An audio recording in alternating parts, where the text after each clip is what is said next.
नमस्कार साथियों, बहुत बहुत स्वागत है आपका सुधा हिंदी क्लासेस में। हमने भक्ति काल की निर्गुण काव्य धारा के अंतर्गत संत काव्य धारा एवं सूफी काव्य धारा का बहुत ही बारीकी से अध्ययन किया और आज हम इससे संबंधित कुछ महत्वपूर्ण प्रश्नों को देखेंगे जो परीक्षा की दृष्टि से बहुत ही महत्वपूर्ण हैं। पढ़ाई के साथ साथ हमें प्रैक्टिस सेट भी हल करना चाहिए क्योंकि इससे हमें अपनी कमियों का पता चलता है और हम उसमें सुधार भी कर सकते हैं। चलिए देखते हैं आज का पहला प्रश्न क्या है। भक्ति का सर्वप्रथम उल्लेख किस ग्रंथ में मिलता है? ऑप्शन है श्वेता उपनिषद, रामायण, कौशिकी ब्राह्मण या छांदोग्य उपनिषद। इसका राइट आंसर हो जाएगा श्वेता उपनिषद। भक्ति का सर्वप्रथम उल्लेख जो है श्वेता उपनिषद में मिलता है। अगला प्रश्न है कि ईसवी सन में कितने वर्ष जोड़ने पर विक्रमी संवत बनता है? ऑप्शन में है 60 वर्ष, 57 वर्ष, 64 वर्ष या 80 वर्ष। तो ईसवी सन में हम 57 वर्ष जोड़ते हैं तो विक्रम संवत बनता है। राइट आंसर हो जाएगा इसका दूसरा 57 वर्ष। अगला प्रश्न है कि रामचंद्र शुक्ल ने भक्ति काल के सीमांकन का निर्धारण कहाँ से कहाँ तक किया है? 1300 से 1700 ईस्वी, 1375 से 1700 ईस्वी, 1318 से 1643 ईस्वी या 1400 से 1700 ईस्वी। इसका राइट आंसर हो जाएगा 1318 से 1643 ईस्वी। ध्यान रखिएगा जब विक्रम संवत पूछे तो वो 1375 से 1700 होगा, लेकिन अगर ईस्वी सन में पूछे तो वो 1318 से 1643 ईस्वी होगा। अगला प्रश्न है कि सगुण भक्ति का मूल कहाँ माना जाता है? उत्तरी भारत में, पश्चिमी भारत में, पूर्वी भारत में या दक्षिणी भारत में। इसका राइट आंसर हो जाएगा दक्षिणी भारत में। दक्षिणी भारत से ही सर्वप्रथम सगुण भक्ति उत्पन्न हुई थी। अगला जो प्रश्न है वो है निर्गुण भक्ति का आदि स्रोत कदाचित कौन सा उपनिषद माना जाता है?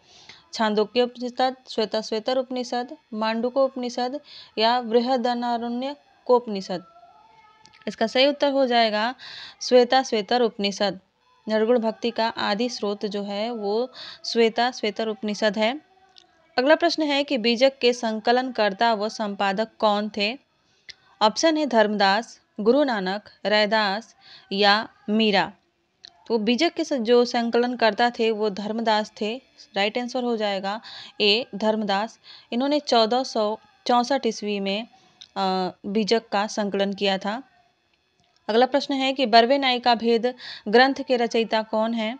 अमीर खुसरो, रैदास, रहीम या बिहारी। तो बरवे नाई का भेद जो है वो रहीमदास की रचना है। राइट आंसर हो जाएगा इसका तीसरा रहीमदास। आपके कितने प्रश्न सही हो रहे हैं आप कमेंट में ज़रूर बताइएगा। हालांकि जितने भी क्लासेस हमने लिए हैं इस प्रैक्टिस सेट से ऐसा कोई भी प्रश्न नहीं है जो क्लासेस के बाहर से जाएगा। जो क्लासेज हमने ली थी वो बहुत ही इम्पोर्टेंट क्लासेस थी, तो किसी भी परीक्षा के लिए उसमें ऐसा कोई भी तथ्य नहीं था जो उससे बाहर कोई किसी भी परीक्षा में चला जाए। तो अब तक आपने उन क्लासेस को नहीं देखा है तो उन क्लासेस को ज़रूर देखिएगा और उसके बाद आप इस प्रैक्टिस सेट को हल करेंगे तो इसमें से ऐसा कोई भी प्रश्न नहीं होगा जो आपको उसमें नहीं मिलेगा। तो क्लासेस को ज़रूर देखिएगा और चैनल पर अगर पहली बार आए हैं तो सब्सक्राइब ज़रूर कर लीजिएगा, इससे आपको तैयारी में मदद मिलेगी। अगला जो प्रश्न है वो है मोह मुद्गर के रचनाकार कौन है? ऑप्शन है गोरखनाथ, नाभादास, नंददास या शंकराचार्य। इसका राइट आंसर हो जाएगा शंकराचार्य। ये जो मोह मुद्गर रचना है वो शंकराचार्य की है। अगला जो प्रश्न है उसमें ग्रंथों के रचयिताओं के नाम बताने हैं, जैसे कि प्रश्न है कि सुंदर विलास यानी सुंदर विलास रचना किसकी है? कबीरदास की, मलुकदास की, सुंदरदास की या रैदास की। इसका राइट आंसर हो जाएगा सुंदरदास की। सुंदर विलास जो है वो सुंदरदास की रचना है। आशा दीवार किसकी रचना है? ये रचना है गुरु नानक की। राइट आंसर हो जाएगा गुरु नानक। आशा दीवार, सोहिला, रोहिला ये सब जो है गुरु नानक की रचना है। अगला जो प्रश्न है वो है हरड़ेवाड़ी किसकी रचनाओं का संग्रह है? सुंदरदास, दादू, रैदास या रज्जब। तो हरड़ेवाड़ी जो है वो दादू दयाल की रचनाओं का संग्रह है। अगला प्रश्न है कि रज्जब किसके शिष्य थे? कबीर के, सुंदरदास के, रैदास के या दादू दयाल के। तो रज्जब जो थे वो दादू दयाल के शिष्य थे। राइट आंसर होगा दादू दयाल। अगला प्रश्न है कि रज्जब ने दादू की रचनाओं का संपादन किस नाम से किया था? हरड़ेवाड़ी से, सोहिला से, अंगवधु से या जपू जी से। इसका राइट आंसर हो जाएगा अंगवधु से। अगला प्रश्न है, निर्गुण संत कवियों में सर्वाधिक सुशिक्षित एवं शास्त्रज्ञ संत कौन थे? कबीरदास थे, दादू थे, सुंदरदास थे या रज्जब थे? इसका सही आंसर हो जाएगा सुंदरदास। राइट आंसर होगा सुंदरदास। निर्गुण संत कवियों में सुंदरदास सर्वाधिक शिक्षित कवि थे और संत थे। 15 नंबर का प्रश्न एक कथन है कि प्रबंधकार कवि की भावुकता का सबसे अधिक पता यह देखने से चल सकता है कि वह किसी आख्यान के अधिक मर्मस्पर्शी स्थलों की पहचान कर सका या नहीं। यह कथन जो है वो किस आलोचक का है? ऑप्शन में दिया गया है परशुराम चतुर्वेदी, रामचंद्र शुक्ल, हजारी प्रसाद द्विवेदी या रामस्वरूप चतुर्वेदी। इसका राइट आंसर हो जाएगा रामचंद्र शुक्ल। ये कथन जो है वो रामचंद्र शुक्ल का है। अगला जो प्रश्न है उसमें एक पंक्ति दी गई है कि गोरख जगायो जोग भक्ति भगायो लोग। पंक्ति किस कवि की है? ऑप्शन है तुलसीदास, गोरखनाथ, कबीरदास या नाभादास। तो ये जो पंक्ति है वो तुलसीदास की है। ये परीक्षाओं में पूछी जा चुकी है, तो इसको आप लोग इम्पोर्टेंट लगा लीजिएगा और नोट कर लीजिएगा कहीं पर। अगला जो प्रश्न है, द्वैतवाद के संस्थापक कौन थे? 17 नंबर का प्रश्न है कि द्वैतवाद के संस्थापक कौन थे? ऑप्शन है शंकराचार्य, वल्लभाचार्य, रामानुजाचार्य या मध्वाचार्य। इसका सही उत्तर हो जाएगा मध्वाचार्य। द्वैतवाद के संपादक थे मध्वाचार्य, संस्थापक थे मध्वाचार्य। अगला जो प्रश्न है कि अद्वैतवाद के संस्थापक कौन थे? ऑप्शन है शंकराचार्य, वल्लभाचार्य, रामानंद या मध्वाचार्य। इसका सही उत्तर हो जाएगा शंकराचार्य। अद्वैतवाद के संपादक जो थे, संस्थापक माफ करिएगा, संस्थापक जो थे वो शंकराचार्य थे। अगला प्रश्न देखते हैं, कबीर तथा अन्य निर्गुण पंथी संतों द्वारा अंतः साधना में रागात्मिका भक्ति और ज्ञान का योग तो हुआ, पर कर्म की दिशा वही रही जो नाथ पंथियों के यहाँ थी। ये पंक्तियाँ किसकी हैं? हजारी प्रसाद द्विवेदी की, रामचंद्र शुक्ल की, राम कुमार वर्मा की या महेंद्र कुमार की। तो ये जो पंक्ति है, ये जो कथन है वो आचार्य रामचंद्र शुक्ल का है। राइट आंसर हो जाएगा आचार्य रामचंद्र शुक्ल। अगला जो प्रश्न है, नामदेव की भक्ति किस प्रकार की भक्ति थी? ऑप्शन है सगुण, निर्गुण, सगुण निर्गुण दोनों या इनमें से कोई नहीं। तो नामदेव की जो भक्ति थी वो सगुण एवं निर्गुण दोनों थी। ये पहले सगुण में विश्वास करते थे, बाद में ये निर्गुण हो गए थे। अगला प्रश्न है कि अहिंसावाद और प्रपत्तिवाद किस संप्रदाय की देन है? शाक्त की, वैष्णव की, सूफी की या अद्वैतवाद की? इसका सही उत्तर हो जाएगा वैष्णव की। वैष्णव संप्रदाय की देन है अहिंसावाद और प्रपत्तिवाद। अगला जो प्रश्न है, एक पंक्ति है, उसके रचयिता का नाम बताना है। झिलमिल झगड़ा झूलते बाकी रही न काहू, गोरख अटके कालपुर कौन कहाए साव। ये जो पंक्ति है ये किसकी है? दादू की, रज्जब की, कबीर की या गोरखनाथ की? ये जो पंक्ति है वो कबीरदास की है। अगला प्रश्न है, अजगर करे न चाकरी, पंछी करे न काम, दास मलुका कह गए सबके दाता राम। ऑप्शन है दादू, मलुकदास, सुंदरदास, रज्जबदास। ये पंक्तियाँ किसकी हैं? ये पंक्तियाँ जो हैं वो मलुकदास की है। राइट आंसर हो जाएगा मलुकदास। अगला जो प्रश्न है, रामावत संप्रदाय के प्रवर्तक कौन थे? रामानुजाचार्य, कबीर, रैदास या रामानंद। इसका सही उत्तर हो जाएगा रामानंद। रामावत संप्रदाय के प्रवर्तक जो थे वो रामानंद थे। प्रश्न थोड़े से ज़्यादा हैं, इसलिए प्रश्नों को हम जल्दी जल्दी हल करेंगे। अगला प्रश्न है कि श्री संप्रदाय के प्रवर्तक कौन माने जाते हैं? ऑप्शन है रामानुजाचार्य, मध्वाचार्य, रामानंद या विष्णु स्वामी। श्री संप्रदाय के प्रवर्तक कौन हैं? तो श्री संप्रदाय के प्रवर्तक हैं रामानुजाचार्य। सही आंसर हो जाएगा रामानुजाचार्य। अगला प्रश्न है 26 नंबर का कि रुद्र संप्रदाय के प्रवर्तक कौन हैं? विष्णु स्वामी, निम्बार्काचार्य, रामानंद या पीपा। रुद्र संप्रदाय के प्रवर्तक विष्णु स्वामी थे। राइट आंसर हो जाएगा विष्णु स्वामी। ब्रह्म संप्रदाय के प्रवर्तक कौन थे? ऑप्शन है विष्णु स्वामी, कबीर, रामानंद या मध्वाचार्य। तो ब्रह्म संप्रदाय के जो प्रवर्तक थे वो मध्वाचार्य थे। अगला प्रश्न देखते हैं, सनकादि संप्रदाय के प्रवर्तक कौन हैं? हितहरिवंश, निम्बार्काचार्य, मध्वाचार्य या वल्लभाचार्य। इसका सही उत्तर हो जाएगा निम्बार्काचार्य। सनकादि संप्रदाय के प्रवर्तक थे वल्लभाचार्य। सभी संप्रदाय और उनके प्रवर्तकों को याद रखिएगा, आप लोग एक कॉपी में नोट कर लीजिएगा, क्योंकि परीक्षा में प्रश्न जरूर ही बन जाता है। अगला जो प्रश्न है 29 नंबर का, भक्ति के आद्य आचार्य कौन माने जाते हैं? रामानंद, वल्लभाचार्य, रामानुजाचार्य या शंकराचार्य?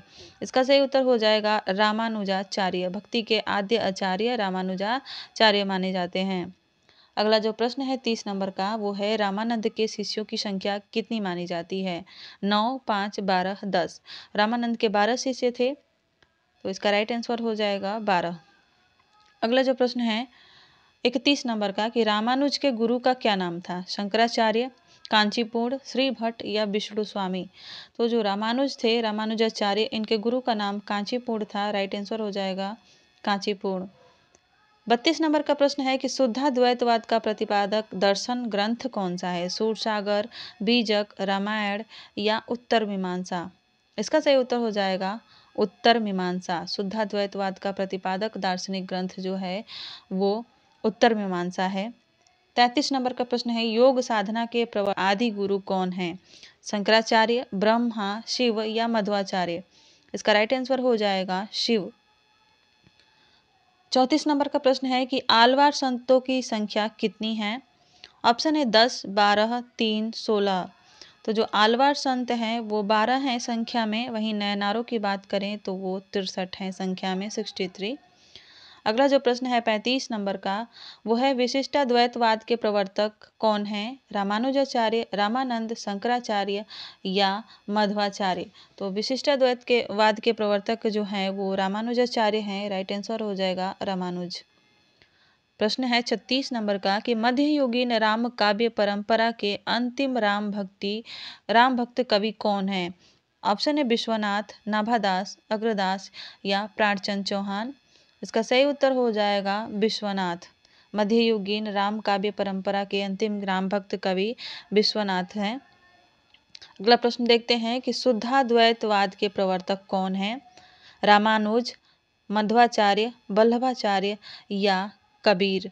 इसका सही उत्तर हो जाएगा वल्लभाचार्य। वल्लभाचार्य शुद्धाद्वैतवाद के प्रवर्तक हैं।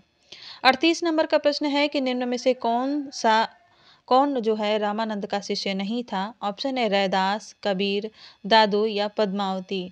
तो इसका सही उत्तर हो जाएगा दादू दयाल। दादू दयाल जो है वो रामानंद के शिष्य नहीं थे। अगला प्रश्न है, सिख संप्रदाय के प्रवर्तक एवं प्रथम गुरु कौन है? रामदास, अर्जुन देव, गोविंद सिंह या गुरु नानक? इसका सही उत्तर हो जाएगा गुरु नानक। आगे कुछ पंक्तियां दी गई हैं और हमें उनके रचयिताओं के नाम बताने हैं, जैसे कि निर्गुण राम जपहु रे भाई, अभिगत की गति लखी न जाई। ऑप्शन में दिया गया है रैदास, कबीर, नामदेव और दादू। तो इसका सही उत्तर हो जाएगा कबीर। ये जो पंक्तियां हैं वो कबीर की हैं। अगली जो पंक्ति है वो बहुत ही प्रसिद्ध है और ये बहुत ही आसान सा सवाल बन जाता है, आसान सा प्रश्न बन जाता है, क्योंकि इसका आंसर तो सभी को पता होगा। प्रभु जी तुम चंदन हम पानी, जाकी अंग अंग बास समानी। ये पंक्तियां जो हैं वो रैदास की हैं। राइट आंसर हो जाएगा रैदास। 42 नंबर का प्रश्न देखते हैं, कबीर काड़ी राखी नहीं वर्णाश्रम सट दर्शनी। ये जो पंक्ति है वो किसकी है? मलुकदास की, रैदास की, नाभादास की या कबीरदास की? ये जो पंक्तियां हैं ये नाभादास की हैं। अगला प्रश्न देखते हैं, वो है निर्गुण ब्रह्म को कियो समाधु, तभी चले कबीरा साधु। ये पंक्ति किसकी है? दादू की, कबीर की, रैदास की या धर्मदास की? तो ये जो पंक्ति है वो दादू दयाल की है कबीर के बारे में। राइट आंसर हो जाएगा इसका दादू दयाल, दादू। 44 नंबर का प्रश्न देखते हैं, यह है सो जोगी जाके मन में मुद्रा, रात दिवस न करई निद्रा। ये पंक्ति किसकी है? रैदास की, कबीर की, रज्जब की या मलुकदास की? तो ये जो पंक्ति है वो कबीरदास की है। राइट आंसर हो जाएगा कबीरदास।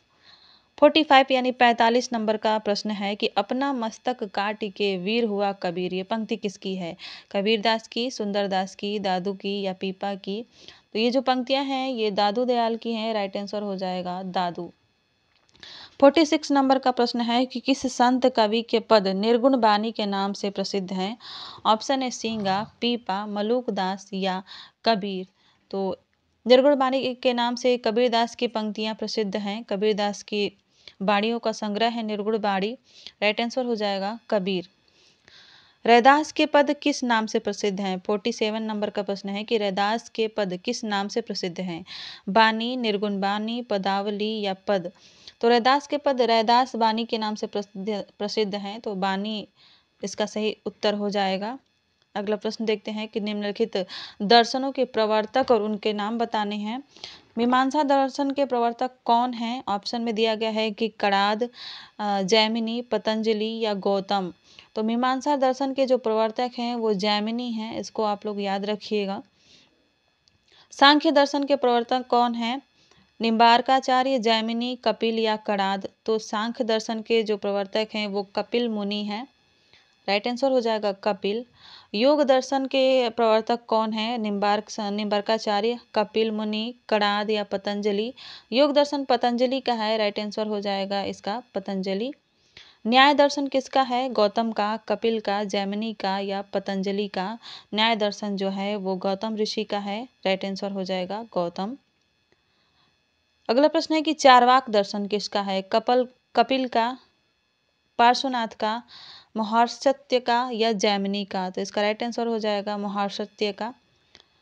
अगला प्रश्न है 53 नंबर का कि जैन दर्शन जो है वो किसका है? जैमिनी का, महर्षत्य का, पार्श्वनाथ का या गौतम बुद्ध का। तो इसका सही उत्तर हो जाएगा पार्श्वनाथ। जैन दर्शन जो है वो पार्श्वनाथ का है। अगला प्रश्न है जो वो सूफी काव्य धारा से है। सूफी काव्य परंपरा के पहले कवि कौन है? मुल्ला दाऊद, कुतुबन, जायसी या मंझन। इसका राइट आंसर हो जाएगा मुल्ला दाऊद। 55 नंबर का प्रश्न है सत्यवती कथा के रचयिता कौन है? जायसी हैं, मुल्ला दाऊद हैं, ईश्वर दास हैं या उस्मान हैं। सत्यवती कथा जो है वो ईश्वर दास की रचना है, राइट आंसर हो जाएगा ईश्वर दास। मुल्ला दाऊद की रचना चंदायन की भाषा कौन सी है? ब्रजभाषा, अवधी, खड़ी बोली या उर्दू। इसका सही उत्तर हो जाएगा अवधी। चंदायन की भाषा जो है वो अवधी है। अगला प्रश्न देखते हैं हिंदी में सूफी काव्य परंपरा के कवि कौन हैं? जायसी, कुतुबन, मंझन या मुल्ला दाऊद। तो इसका राइट आंसर हो जाएगा मलिक मोहम्मद जायसी। आखिरी कलाम किस सूफी कवि की रचना है? मंझन की, कासिम शाह की, शेख नबी की या मलिक मोहम्मद जायसी की। तो आखिरी कलाम जो रचना है वो मलिक मोहम्मद जायसी की रचना है, सही उत्तर होगा जायसी। 59 नंबर का प्रश्न देखते हैं कि जायसी के किस काव्य में देवनागरी वर्णमाला के एक एक अक्षर को लेकर सैद्धांतिक बातें कही गई हैं? तो इसका सही उत्तर हो जाएगा अखरावट। अखरावट में जो है वर्णमाला के एक एक अक्षर को लेकर सैद्धांतिक बातें कही गई हैं। अगला जो प्रश्न है ढोला मारूला दूहा प्रेम कथा के रचनाकार कौन है? ऑप्शन में है कुशल लाभ, जायसी, ईश्वर दास और कुतुबन। इसका सही उत्तर हो जाएगा कुशल लाभ। अगला जो प्रश्न है 61 नंबर का, उसको देखते हैं। मानुष प्रेम भयउ वैकुंठई नहीं तो काह छार भरी मुठी। इस उक्ति के रचयिता कौन हैं? तुलसी हैं, कबीर हैं, जायसी हैं या मंझन हैं। तो ये जो पंक्तियां हैं वो मलिक मोहम्मद जायसी की हैं, सही उत्तर जायसी हो जाएगा। अगला प्रश्न है 62 नंबर का कि पद्मावत की भाषा कौन सी है? राजस्थानी, अवधी, अपभ्रंश या ब्रजभाषा। इसका सही उत्तर हो जाएगा अवधी। पद्मावत की जो भाषा है वो ठेठ ग्रामीण अवधी कही जाती है। अगला जो प्रश्न है हंस जवाहिर के रचनाकार कौन है? जायसी, मंझन, नूर मोहम्मद या कासिम शाह। तो हंस जवाहिर जो रचना है वो कासिम शाह की रचना है, सही उत्तर इसका हो जाएगा कासिम शाह। इंद्रावती और अनुराग बांसुरी जैसी सुप्रसिद्ध रचनाओं के रचनाकार कौन हैं? 64 नंबर का प्रश्न है। ऑप्शन में दिया गया है नूर मोहम्मद, कासिम शाह, उस्मान और लालचंद। तो इंद्रावती और अनुराग बांसुरी जो है वो नूर मोहम्मद की रचना है, सही उत्तर हो जाएगा नूर मोहम्मद। 65 नंबर का प्रश्न है कि चित्रावली रचना किस कवि की है? मंझन की है, नूर मोहम्मद की है, उस्मान की है या जायसी की है। चित्रावली जो रचना है वो उस्मान की है, राइट आंसर हो जाएगा उस्मान। अगला जो प्रश्न है उसको देखते हैं। भक्ति काल की प्रेमाश्रयी धारा पर किस मत का अधिक प्रभाव है? सगुण मत का, सूफी मत का, कृष्णाश्रयी शाखा का, बेशरा संप्रदाय का। इसका सही उत्तर हो जाएगा सूफी मत का। 67 नंबर का प्रश्न है कि पीयूषो कहूँ संदेशड़ा, है भौरा है काग, सोधनि विरहे जरि मुई, तेहिक धुआं हम लाग। पंक्तियाँ किस कवि की है? जायसी की है, कबीर की है, मंझन की है या कुतुबन की है? इसका सही उत्तर हो जाएगा जायसी। ये जो पंक्तियां हैं ये मलिक मोहम्मद जायसी का है और नागमती वियोग खंड से है।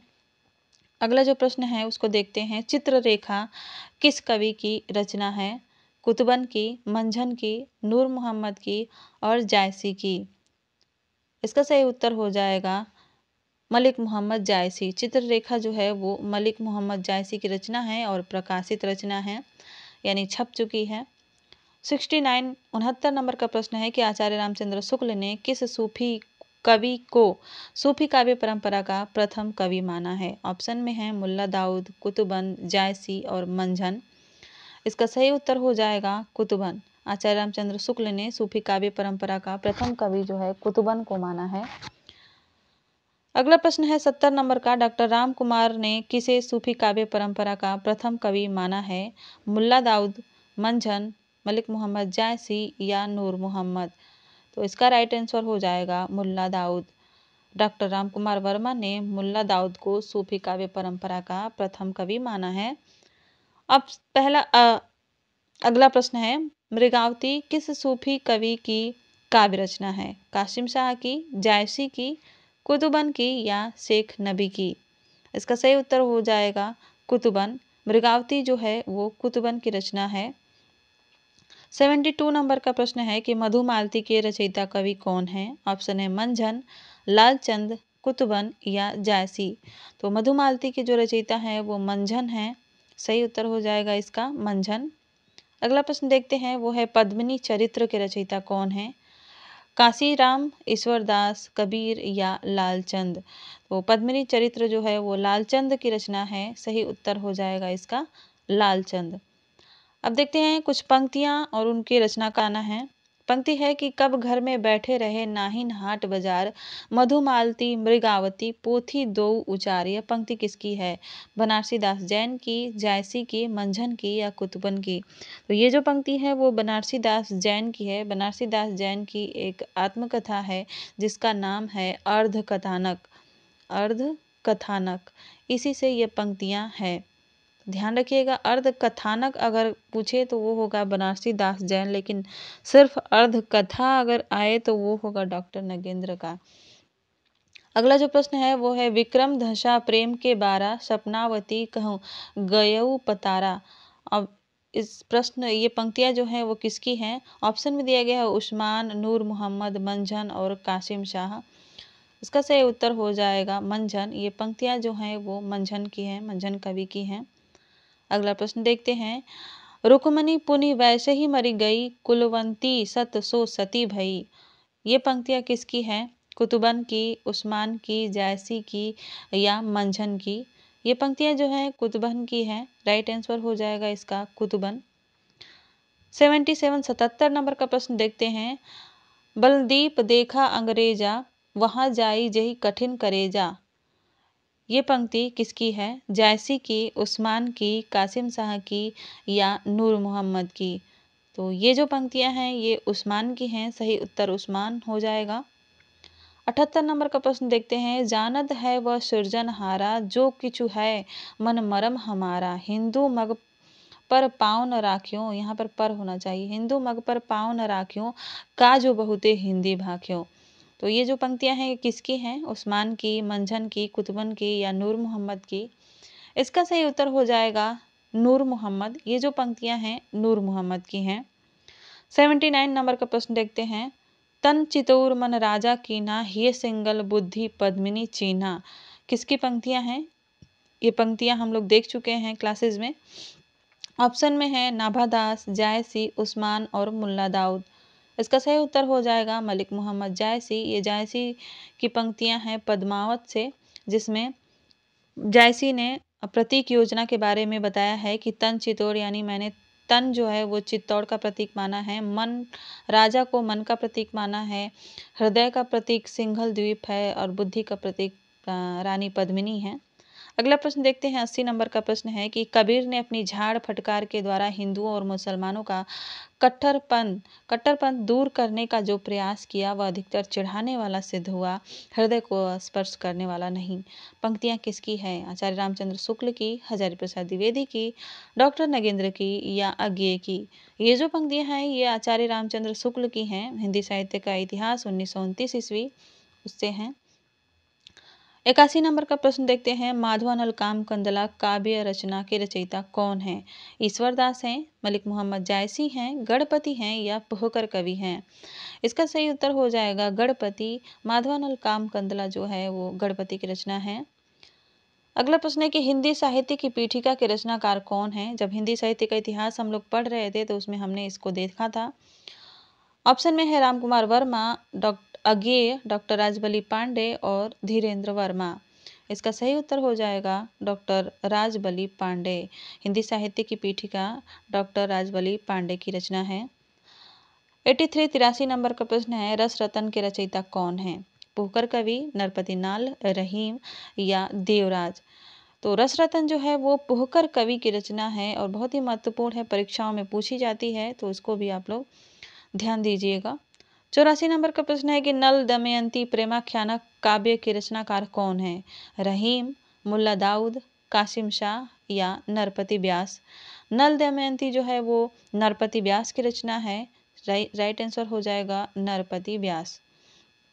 अगला प्रश्न है 85 नंबर का प्रश्न। नल चरित्र प्रेमाख्यानक काव्य किसकी रचना है? मंझन की, मुकुंद सिंह की, कासिम शाह की या नरपति व्यास की? इसका राइट आंसर हो जाएगा मुकुंद सिंह।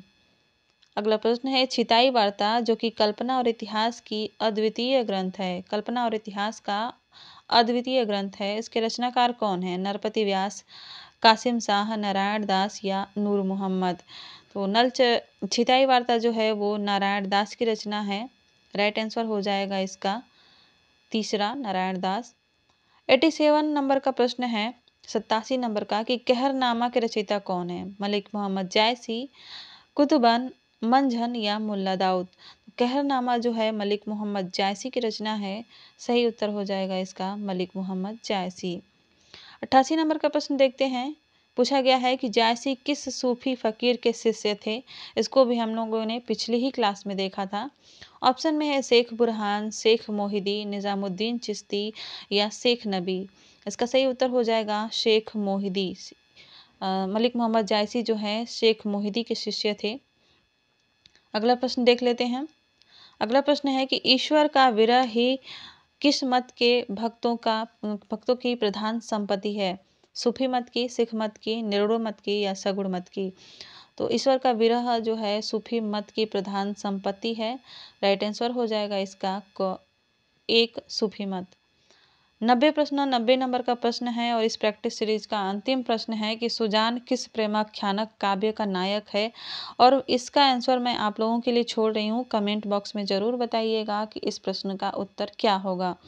आज के लिए इतना ही। प्रैक्टिस कीजिए और मन लगाकर पढ़ाई कीजिए। मिलते हैं अगली क्लास में। तब तक के लिए धन्यवाद। अपना ख्याल रखिएगा।